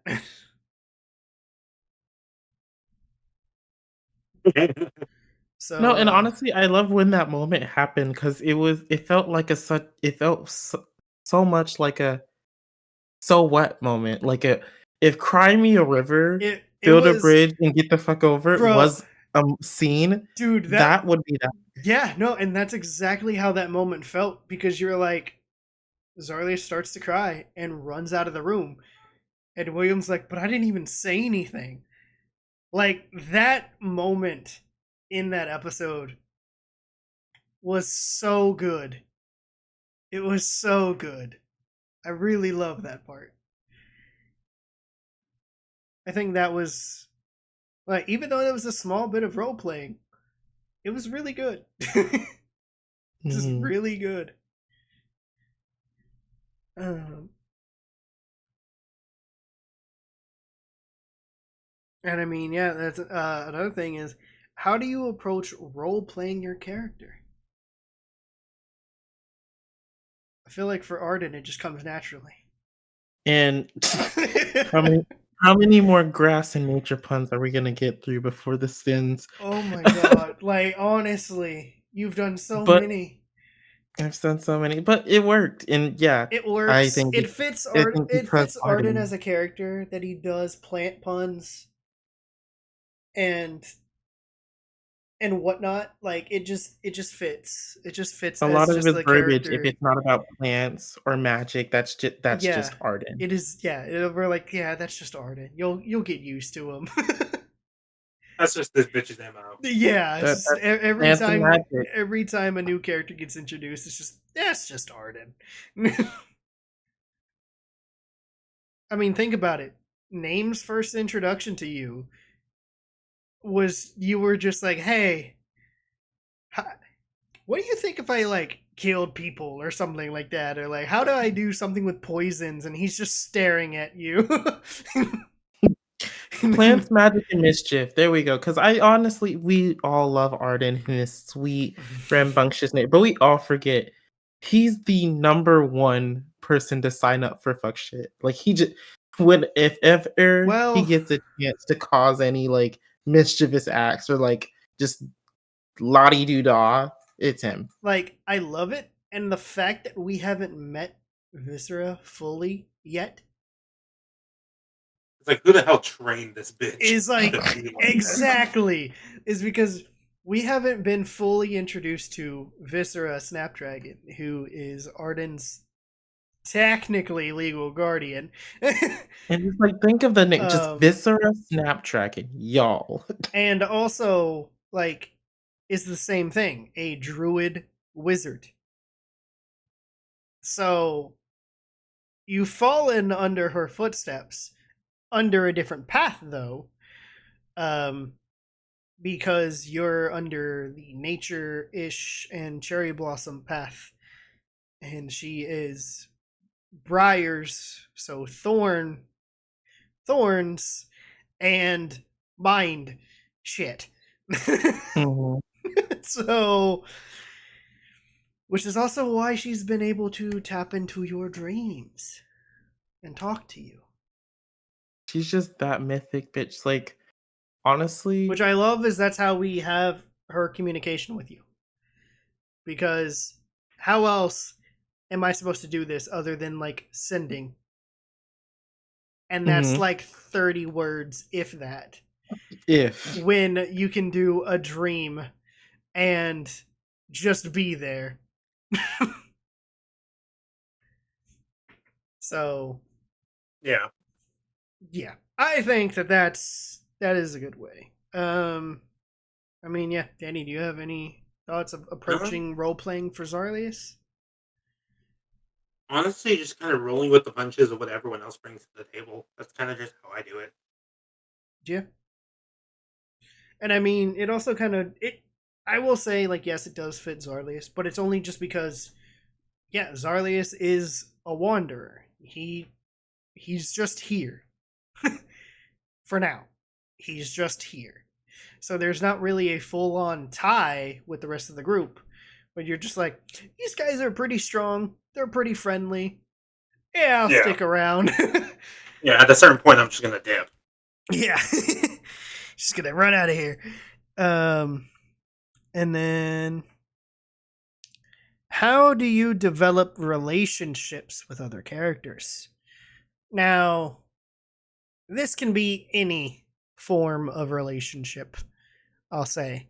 So this can be literally romantical or just friendships, family, like found family kind of thing. Um, or just like um, I guess kind of like how Williams taken on like a fatherly role for Name and Nevry, something like that. So like Uh, how would you develop a relationship, or how do you think your relationships have developed so far with the other characters? I guess that's a better way of saying it. So one sec, BRB. Okay. Keebo, go ahead. What's that? Oh my god. So, how do you develop relationships with other characters? How I've pretty much kind of reworded this saying is obviously there's the romance relationship, there is friendship, there is found family, which is pretty much what William is doing with Nevri and Name, kind of taking over like a fatherly kind of role or a big brother kind of role. Mhm. In that nature. Um, so with that, how do you think your relationships as Arden has come across with everybody else? I think, yeah, honestly, when I think about it, I think when Arden makes these connections with, the party, I think he's come along like that, like the best friend bro vibe, but also that semi touch of like, that big sister energy where it's like they're really homely, they're really sweet, Yeah. and they're like really protective about like their found family in that sense. Like Arden's one to go to bat for his loved ones, and I Mm-hmm. love that about him. Yeah. Oh yeah, for sure. That has definitely come across for Arden within like all of these episodes of doing this campaign. It is definitely it's definitely been shown. Um that I mean, yeah, obviously Arden will fight for the animals and pets and whatnot that come across, Mhm. um, and just nature in general. But you've also got this thing of like, hey, I'll protect Zarlius, I'll protect William. Now you have two teenagers, Nevri and Name, Mhm. as well. So you have to protect them in some way. Name can kind of handle himself, but just in general, you know what I mean. Yeah. um, Zarlius, what about you? Um, question again. Sorry. So it's pretty much just how do you or how have you? That's a better way of doing it. How have you developed relationships with the other characters? Like, how do you think that they've developed over time so far? Ooh, okay. Um, the way I kind of do it, I guess it's not really doing much. It's more so just kind of again, like I said, like cheap answer for me, but just like rolling with it, Mm-hmm. or just kind of like putting my character on the outside and then seeing where my character fits in to all of it. Yeah. It's very much pulling on my own, like, oh, um, this is how I kind of like did stuff when I was younger, where I would kind of just like stand in the out, like be on the outside looking in. Yeah. Yeah. I mean, and again, like that's it. Just fits Zarlius again because, like, yeah, you you're on the outside of most of this, and like that's the thing too is like this is what happens when the party is so diverse, where two of the characters, for now, two of the characters, Arden and John Steele, are from the world of Elloria, and William, Zarlius, and Fuller are not. So you have this sense of, yes, I'm an outsider. Yes, I need to step back a bit and figure out what are my plans of trying to do anything in this world, as well as try to figure out what my purpose is. Um, it comes with that whole like developing of the relationships of whether it's friendship, found family, or it can be romantical at some point. Who Yeah. knows? Well, we shall see. Um, The Arden shippers will go insane. it's literally Arden ship everybody. Arden with everybody. Um. What's a key lesson you've learned from playing D&D? Um, patience. Hmm. That is true. Hmm.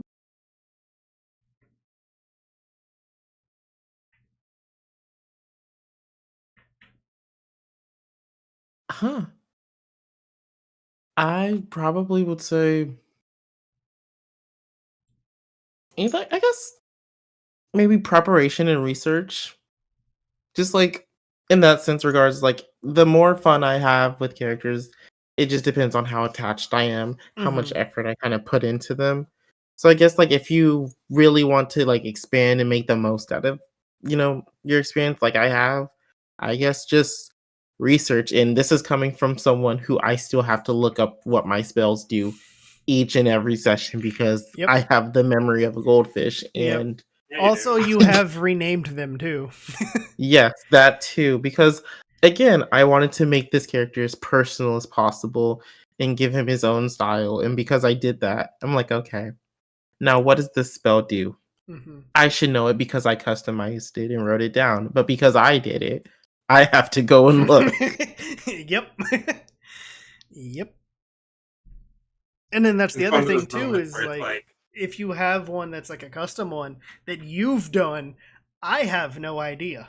So you have to tell me.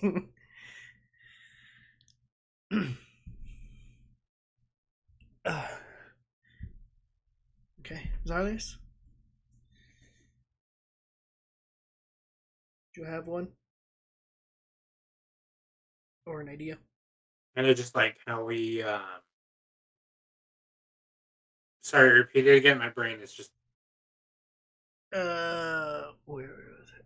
Where'd it go?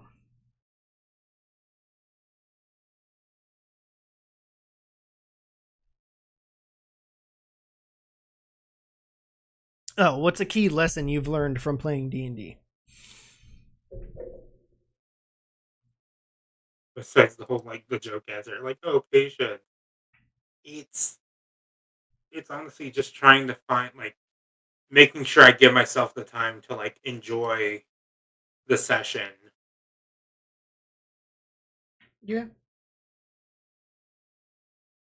and that's what I try to do is like especially like when you guys separate and split off, you know, I try to make sure everybody is engaged or doing something or seeing what's going on. Um, Trying to make sure that everybody is um, here. Yeah, So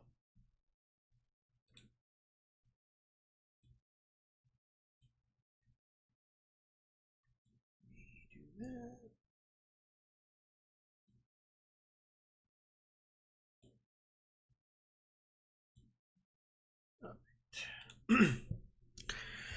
Okay.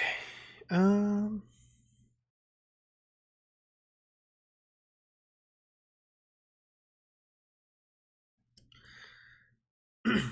So, what themes do you guys like to explore in D&D or or in the campaign? Or like, what kind of themes would you guys like to see? That might be a better way of phrasing that. can't really think of anything. Like I haven't really done anything like too hefty yet. True. Yeah, That is true. I am excited to see how certain themes do pop up just through how we interact with it. Mm-hmm. Kind of like seeing how everything naturally plays out. Yeah. Yeah, I feel like that interaction is going to be something. Yeah.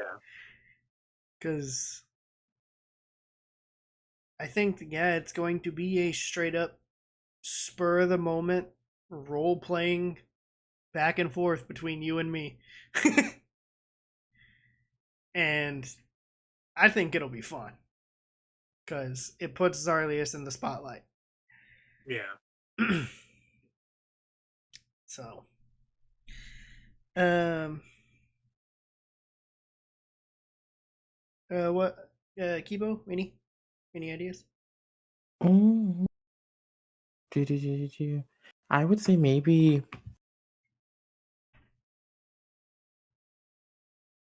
I mean, not that we're already gonna get to there anyways, but I guess like more mysticism. Like I want to see just the different types of magic in the world of Elloria. Like, because from what we've seen, I think the most amount of fun I've had so far is when we were in the. I forgot the name of that forest. The one where everything was like uh, lunar and shadow based. the Shadow Forest. Yeah, should have guessed. Well, there's two. It was the Shadow Forest and the Moonlit Forest Yeah. were the two.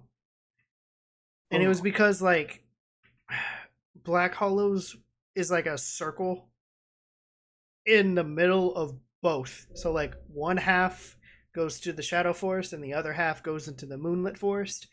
So it's like there's a Mm. border like halfway through the town that splits the two forests apart.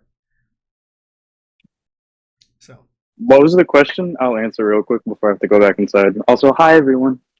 yeah, Hi. welcome. What themes do you enjoy exploring in campaigns? Um, in campaigns in general, I like seeing character stories because I like seeing like let's take from our other game for example. Vlad. Mm-hmm. Vlad came up as basically a sold kid to an organization, and then he's now running from two nations, fixing to fight in a war, and just found out he's part god. Yeah. So, Yeah. so that's the part that I love about uh, campaigns and stuff like that is you get to see somebody who you created to essentially be a nobody become something Become a amazing. somebody. Yeah. Yeah. And that's All the right, that was my one. I got to get back to it. I love you. all right. I'll be Hi listening. there. You'll be listening. um and yeah, that's the thing is what I was going to say while he was still talking, but it's fine. Yeah. Is that is the point of the next main story arc. Is the next main story arc is the Gardenia. It is Arden's home, but it is going to spotlight both Arden and Zarlius in it.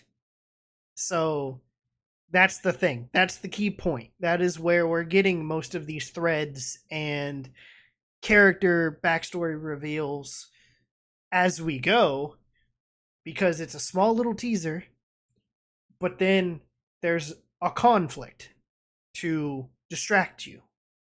So that's what's planned. We'll see how it goes It'll be whenever we fun. get there.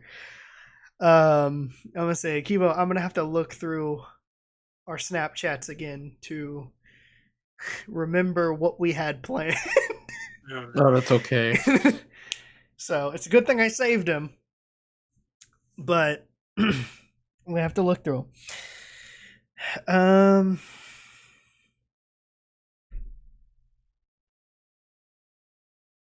Okay, these seem about more towards me. Yeah. I mean, some of these are kind of. Here we go. So, combat and mechanics questions. Um, what is your favorite combat strategy as a player?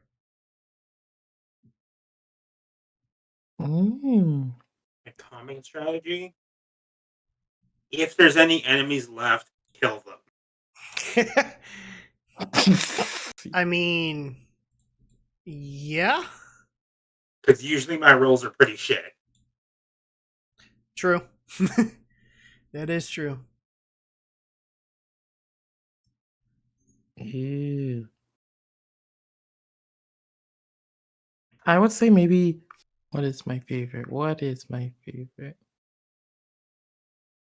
Yeah, I say honestly, getting the most out of getting the most intelligence and knowledge we can out of getting the most use out of an enemy before disposing of them. Mm-hmm. Or there's also just really gaining intel. I think is one of my favorite things. Like I need to know how much this character knows, especially if it's important to our story or can help progress this story. Yeah. I just want to learn what they do, how they do it, And why? and then kind of and why. Like a scientist, trying to dissect a new test subject. Yeah. I want to know what makes you tick before I kill you. Mm-hmm. And hopefully I can display that when it comes to an enemy interaction. Yeah. Hopefully. Again, I don't really have most of that stuff planned out, so I have no idea what they're doing. Even I don't know what they're doing. So that is something to look forward to.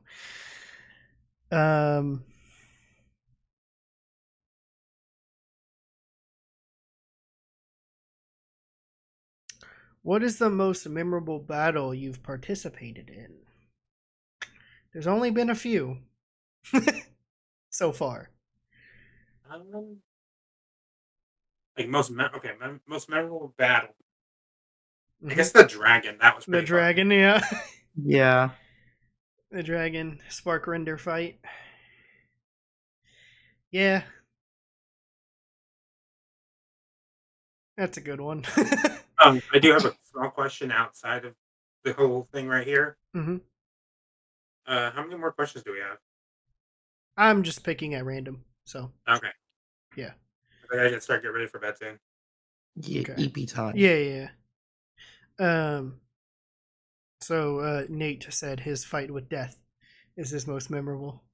Oh my god! Isn't that the one where he got his ass beat? Yes. Yes, it was. That is the fight where both him and Sarkesha almost died. God damn. Yeah.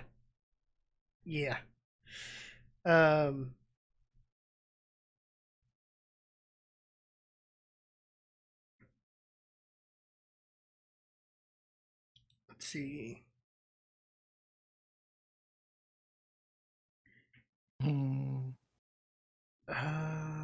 I guess the hag fight. The hag fight, yeah. Yeah. It was very short. It was very short. That was a very short fight, but it was still entertaining. It was still entertaining.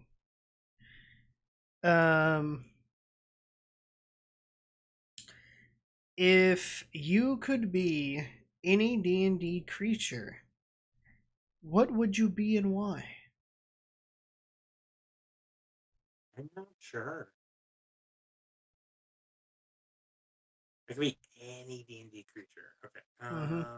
Any D&D creature. Ooh, okay. Don't make me look at Don't make be me or look be able to transform into them or be. If you could be any D&D creature, what would you be and why?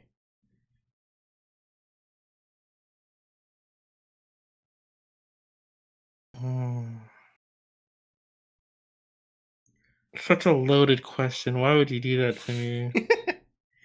What do you mean? It's a fun and silly question.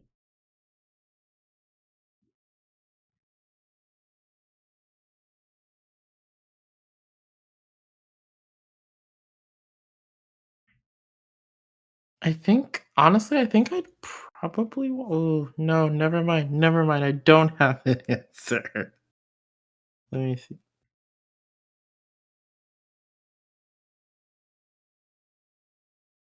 If I can't.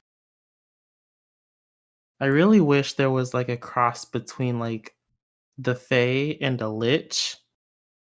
Oh boy. Because I know. I love I love a good lich. Like undead and magical creatures. What else is there to ask for? Yeah. So yeah, I think I would probably be if I had to be like a creature, Mhm. like if we're talking like not a race, like not races, Yeah. not monsters, but just creatures. Just creature. Yeah. I'd probably go for like a lich. I'd be a really stylistic lich. Okay. I know, left field, huh? Gotta keep you on your toes. I mean, yeah. Zarlius? Any idea? If I had to turn anything, I just honestly anything I could just transform from one form to another. So a changeling. Changeling, but amped up to 12, because changelings can only do so much before it just comes. Yeah. Okay. Felt. Yep. And it said the unsealing. I gotta look at that one.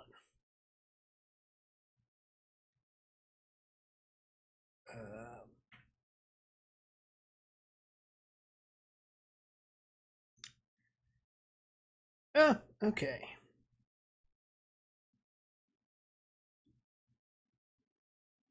All right. So Nate said an unseelie, which is a malevolent spirit or a malevolent sprite. And they are like a bug. kind of. Kind of bug. They can fly and do stuff. Gang. What magical item would you want in the real world?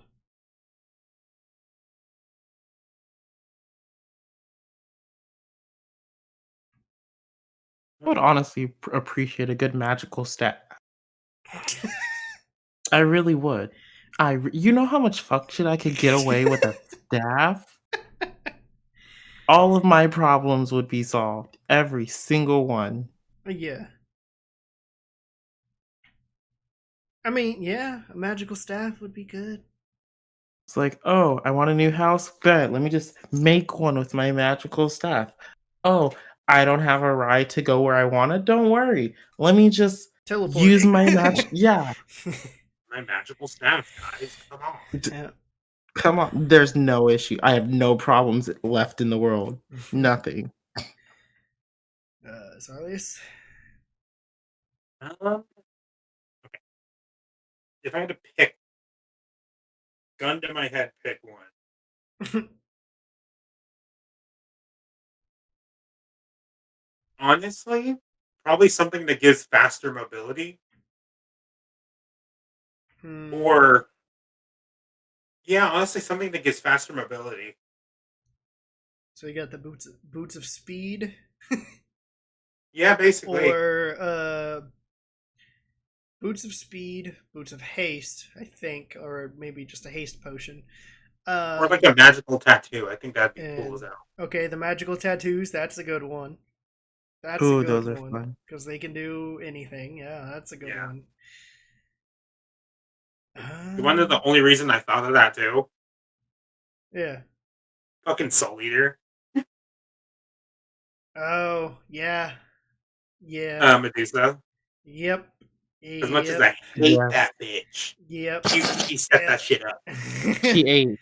She Whenever ate we that saw down. those things, she ate. Mm-hmm. She knew what she was doing. I'm trying to think, but one that really comes to mind is the bag of holding. Ooh, yeah. Damn, I actually would really appreciate a good bag of holding. Because you know how much stuff I can put in a pocket dimension? Yeah? My entire room. This shelf Yeah, I right think I need a here, secondary item. this right here can be this in the pocket dimension. Not right now, it won't. It won't. It'll just be in an inventory slot, but you know what I mean. Yeah. I don't know. The bag of holding was just one that came to my mind. Like as we were talking about it, I just kept coming back to it. I was trying to think on items, and I was like, the bag of holding, man.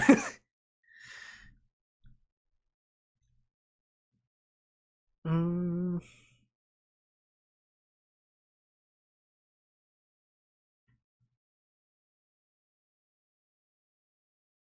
here we go. Future of D&D. What are your hopes for the future of our campaign?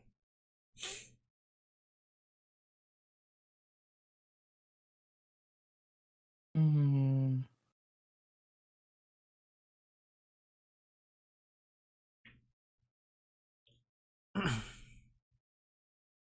Hard choice. Hard choice. Mm-hmm. That we get to finish it, I guess. Yeah, true. Yeah, there you go. Yep. True that we get There to you go. finish it. Yeah. I think that's my biggest scare is just like, oh god. I was like, what if all this work, what if all this effort was for nothing? Mm-hmm. Yeah, how much like time I spend into doing all this stuff. Yeah. Yeah. No, I'll write a short side series before I let that happen. Yeah. Honestly, yeah. So Nate said the Horn of Wealth that Will has, it would be the magical item to where it generates food and money. Food, water, and money, I think. So Yeah. that's a good one. And then his future is that the three OGs live through it all. So all three of you guys live. Yeah. That all three of you guys I'll be live damned towards if the I end. die. Yep. I'd be so sad if Arden, my best character that I love so much, and also would be my first character that died. Don't do that to me. Don't do that to me.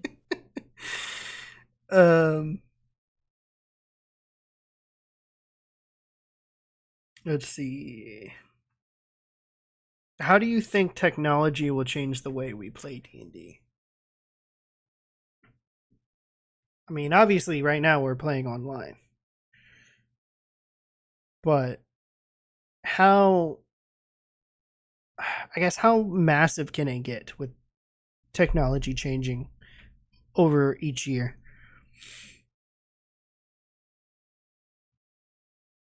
I think I want to say that it'd get a lot easier.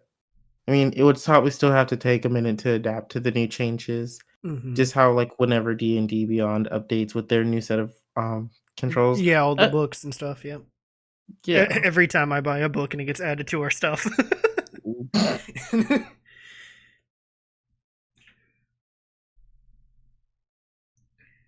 um,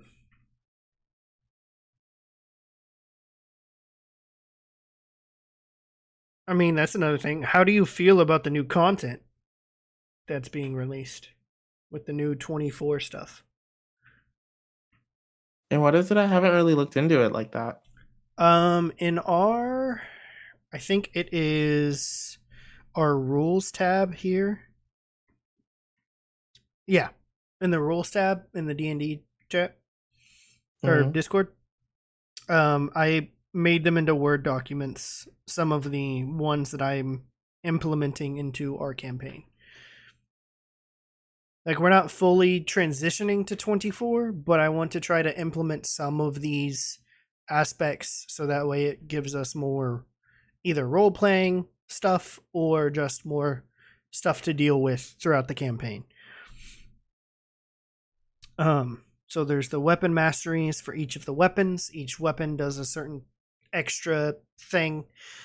There's the hazards, and then there is the crafting equipment. So it gives you time to, like, how much time it takes to craft something, or how many or what items and stuff like that.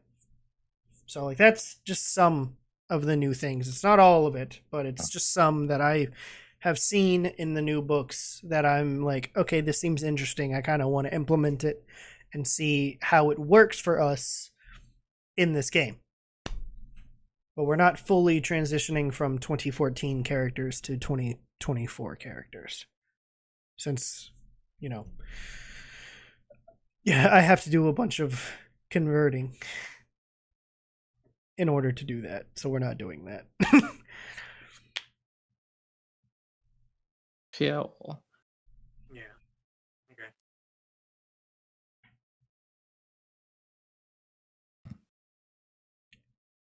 How do you think D&D will influence future storytelling?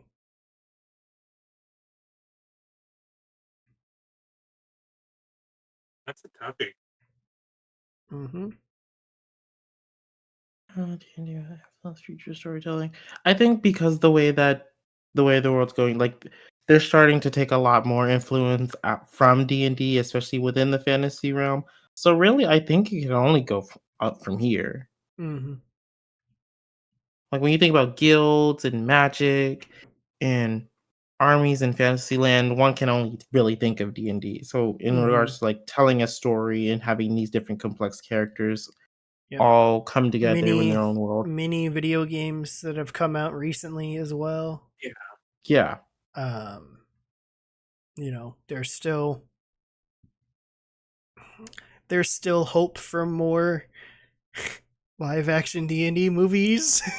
Yeah. I hope, because it was so good. It's the only thing I can think of is that maybe they continue. If not, we get some more fantasy movies that come out that fit the same, like Lord of the Rings style, or stuff like that.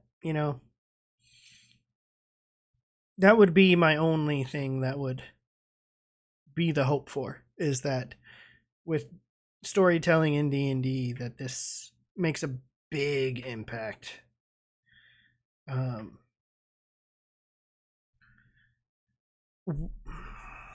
What advice would you give to new players and DMs, I guess, starting out?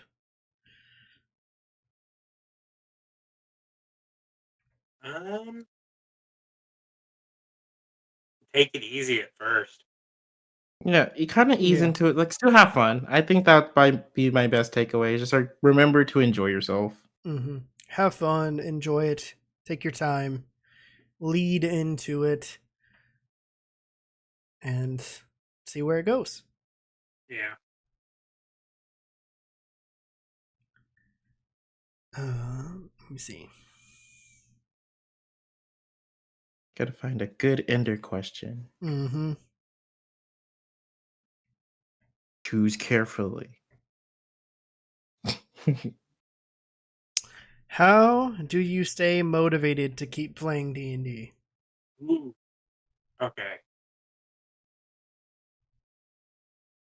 Um, I'm not sure, honestly. I think the best way I do it is like, this sounds bad, but I have ADHD, I have autism, and ADHD runs in the family, so I have a really hard time paying attention to stuff sometimes. Mm-hmm. So it's like keeping myself motivated on D&D. It's mainly just me finagling with other things as I go on and trying my best to make sure I keep up with what's going on.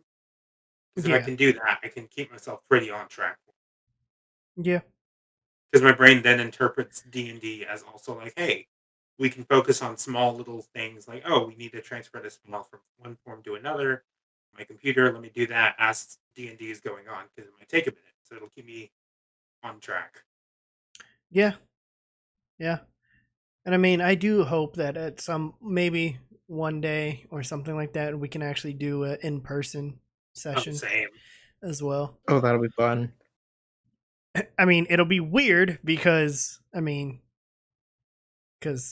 are recording. So I was gonna say we are recording, so maybe you guys would have to do something. I don't know. That's fine. We'll figure it out. I mean, it'll be fine. It'll be fine. We'd be doing this stuff for like 2 years. It'll be fine. You can reveal your face. um, and then I think that this will be the last one. This is coming from Nate, actually. Is what's one thing you hope our story will give to the world, to all the viewers that are watching our campaign? Which happens to be quite a few. Other than us. There happens to be quite a few.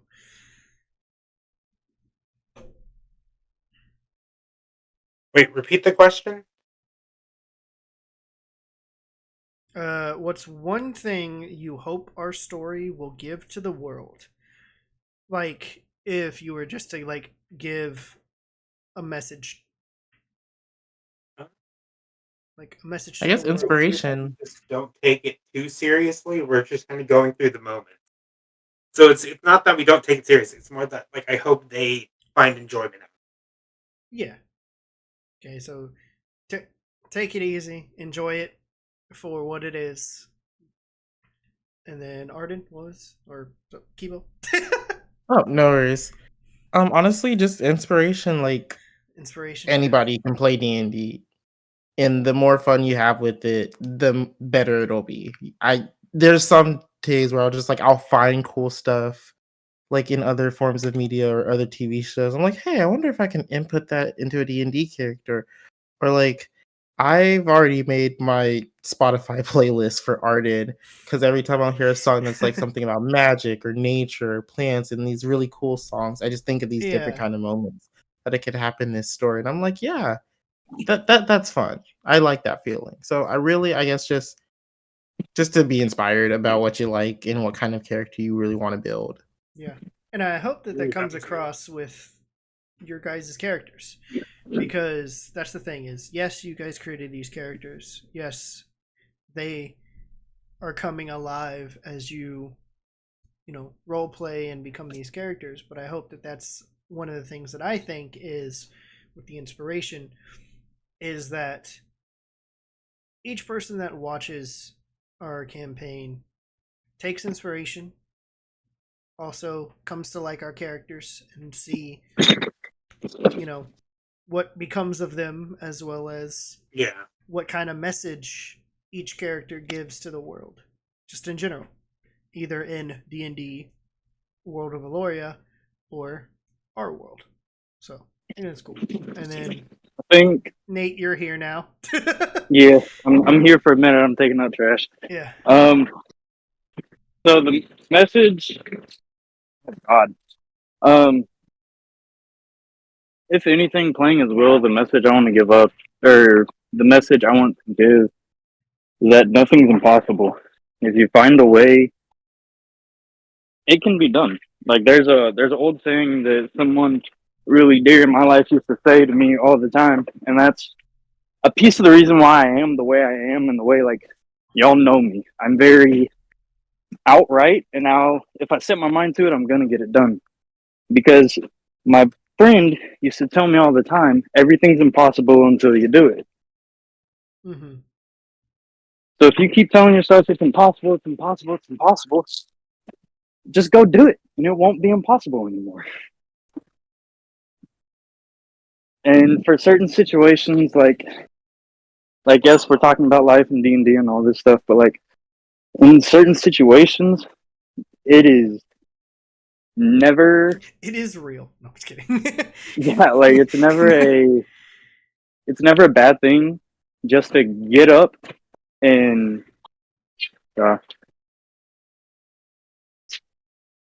speed. Yeah, there you go. Okay, that's it. No, it's okay. Sorry, like I said, they're not trash. There will always be a moment in your life where you're just like sitting on your ass and you're like, damn, I can't do this. Everything's too tough. This and that, right? What's the harm in getting up and trying? Even if you know you're gonna fail, what's the harm? Mm-hmm. You know? Because what happens if that one time you try, you pass? Then what? You just did the impossible. You True. let that to step you further, because that's what I try to do with Will every session is pick something or find a moment and be like, yeah, this is a good time, and then do something fucking wild Yeah. every single time. Yeah.